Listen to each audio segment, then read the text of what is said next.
Hi everyone, welcome back. My name is Jenny and I am a British English teacher, and today's lesson is all about phrasal verbs to talk about love and relationships.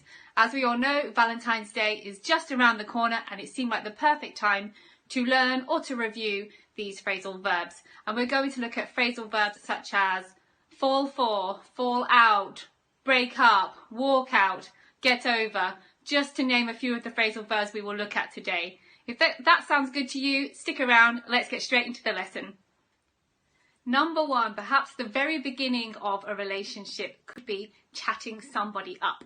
And if you chat somebody up, you talk to them in a way that shows that you are romantically interested in them. For example, he thought she looked absolutely stunning. Remember, stunning means incredibly beautiful.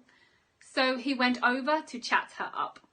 Another example could be she wanted to chat him up, but then his girlfriend walked into the bar. The next step from chatting somebody up is asking them out, because chatting somebody up is just talking to them, trying to find out a little bit more about them. But then if you ask somebody out, you actually ask them to go on a date with you. One example of ask somebody out could be they had been working together for years before he finally asked her out, before he invited her to go out on a date. Another example could be she asked him out when they bumped into each other while waiting for a train. Remember, to bump into is one of my 1-minute phrasal verbs, and it means to meet somebody by chance. Number 3 is to go out or to go out with somebody. And this means to be in a romantic relationship with somebody or to be dating them. For example, I'd been going out for a year when my boyfriend proposed. Another example could be my sister has just started going out with the local mechanic. You have seen number 4 before in my family phrasal verb lesson. And in that lesson, it meant to meet or to come together in a group. In this case, it means to start a romantic relationship. We know that phrasal verbs often have more than one meaning. And when we talk about it in a romantic way, it means to start your relationship. The first example sentence I have for you with get together is, we got together 5 years ago, but we have only been married for 2 years.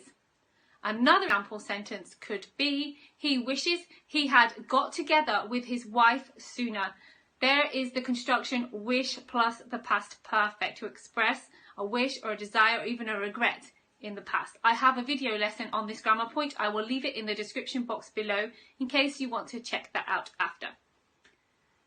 Number 5 is such a romantic phrasal verb. I think it's a really lovely one, and it is to fall for somebody. If you fall for somebody, you start to have really strong romantic feelings for them, or it can simply mean to fall in love with somebody.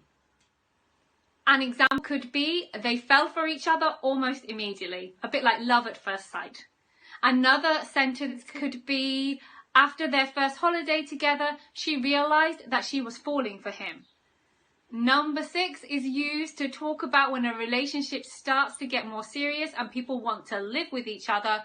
We say you move in with them. So to move in with somebody is to start living with them. For example, they decided that he should move in with her after they had been going out for 6 months.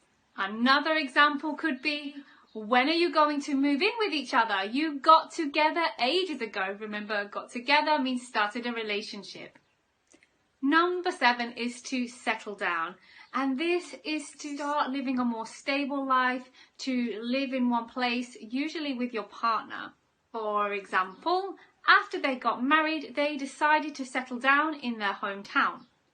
Or she decided that she wanted to settle down after they had been going out for more than 2 years.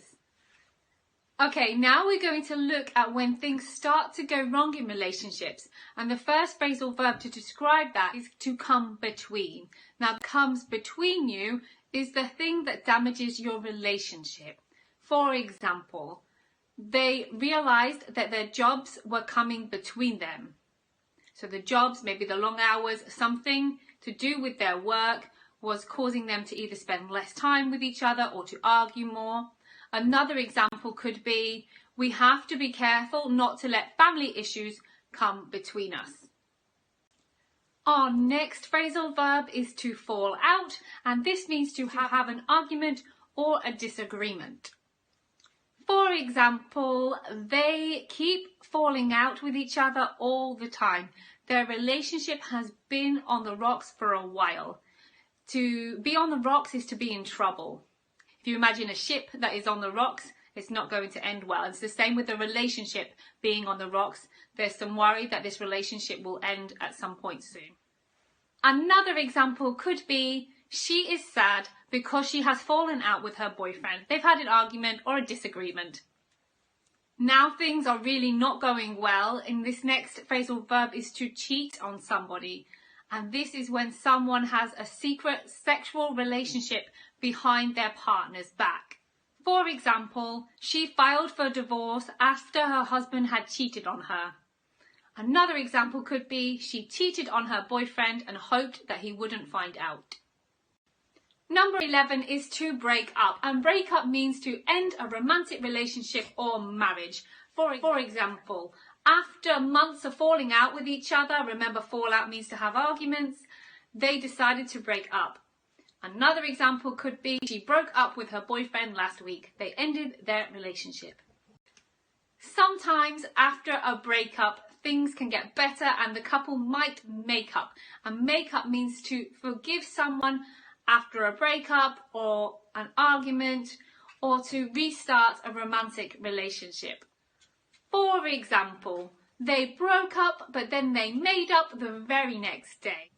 Or we broke up last year but then we bumped back into each other and we made up. Number 13 is to walk out or to walk out on somebody, and this means when someone suddenly leaves a relationship. For example, he walked out on his wife after he found out that she had cheated on him. Another example could be, she walked out on her boyfriend and never went back. The last phrasal verb that I have for you today is to get over somebody.